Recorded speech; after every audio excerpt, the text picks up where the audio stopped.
مگر کچھ کم علم جو ویڈیو بازی کے چکر میں عوام کو گمراہ کرنے میں لگے رہتے ہیں، پڑھنا لکھنے سے کوئی مطلب نہیں ہے، حدیث فقہ کا فہم ہے نہیں، اور بس آئے ویڈیو ڈال کر عوام مسلمین کو گمراہ کرتے رہتے ہیں۔ حدیث پاک ہے بخاری شریف میں، نبی پاک صلی اللہ تعالیٰ علیہ وآلہ وسلم نے ارشاد فرمایا کہ چونکہ کھلا رہا ہے اللہ پلا رہا ہے، اس لیے کسی شخص کو روکنا جائز نہیں ہے، ٹوکنا۔ روزے کی حالت میں کوئی شخص بھول کر کھانا پینا شروع کر دے اور دوسرا شخص اس کو جانتا ہے کہ یہ روزے دار تھا، بھول کر اس نے کھانا پینا شروع کر دیا ہے، تو اب جو جانتا ہے اس کو بتانا ضروری ہے۔ یہ بڑا کلیئر سا اور ایک دم صاف ستھرا واضح مسئلہ ہے اور تھا، مگر کچھ کم علم جو ویڈیو بازی کے چکر میں عوام کو گمراہ کرنے میں لگے رہتے ہیں، پڑھنا لکھنے سے کوئی مطلب نہیں ہے، حدیث فقہ کا فہم ہے نہیں، اور بس آئے ویڈیو ڈال کر عوام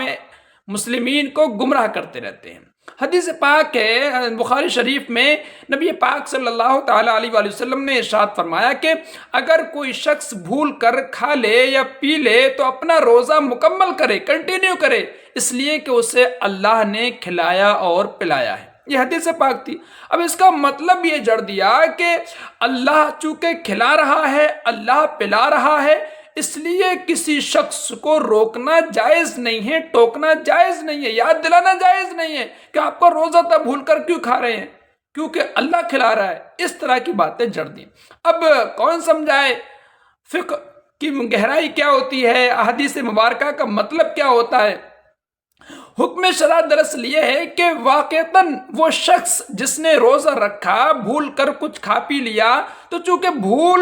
امت محمدیہ سے معاف ہے، بھول کر اس نے کچھ کھایا ہے تو اس کے روزے میں کوئی دقت کوئی پریشانی نہیں آئے گی، اپنا روزہ مکمل کر لے۔ یہاں تک اس سے یہ حدیث پاک سے ثابت ہوتا ہے، لیکن اس سے یہ ثابت نہیں ہوتا کہ دوسرے کو روکنا جائز نہیں ہے یا دوسرا اس کو نہ روکے، اس لیے کہ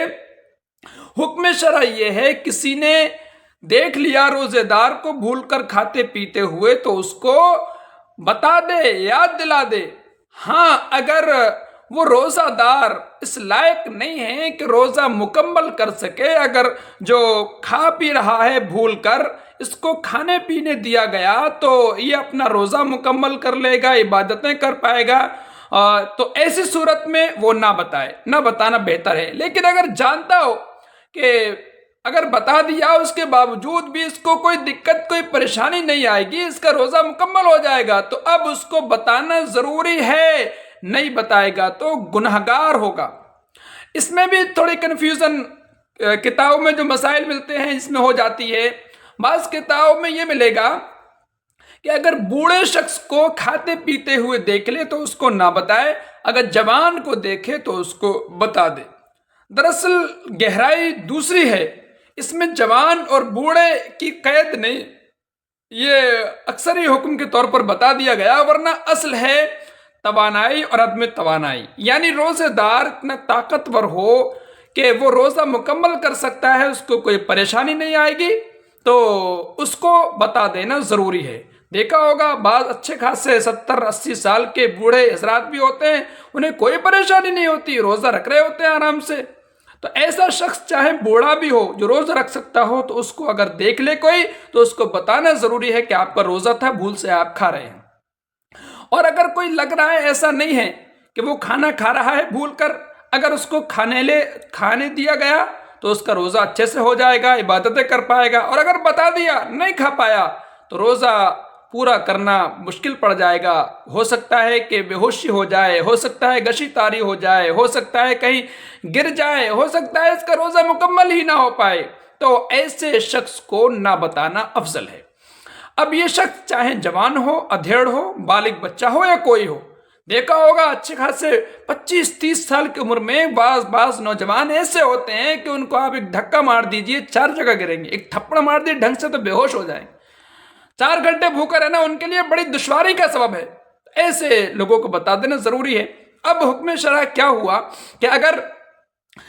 جو شخص روزہ دار ہے بھول کر کھا پی رہا ہے، اس کو کسی نے دیکھ لیا، تو اگر لگ رہا ہے کہ ہاں یہ طاقتور ہے، اس سے کوئی دقت پریشانی نہیں آئے گی، تو بتانا ضروری ہے، نہیں بتائے گا تو گناہ گار ہوگا۔ اور اگر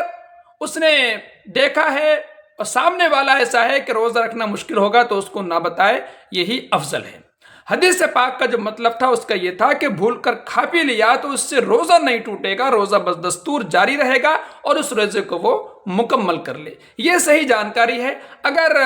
حدیث اور فقہ کی صحیح جانکاری نہیں ہوگی تو گمراہی میں پڑ سکتے ہیں مسائل کے طور پر، اور گناہ کا راستہ کھلتا چلا جائے گا۔ اللہ تبارک و تعالی شیطان کے مکر و فریب سے، کم علمی اور جہالت سے تمام مسلمانوں کی حفاظت فرمائے۔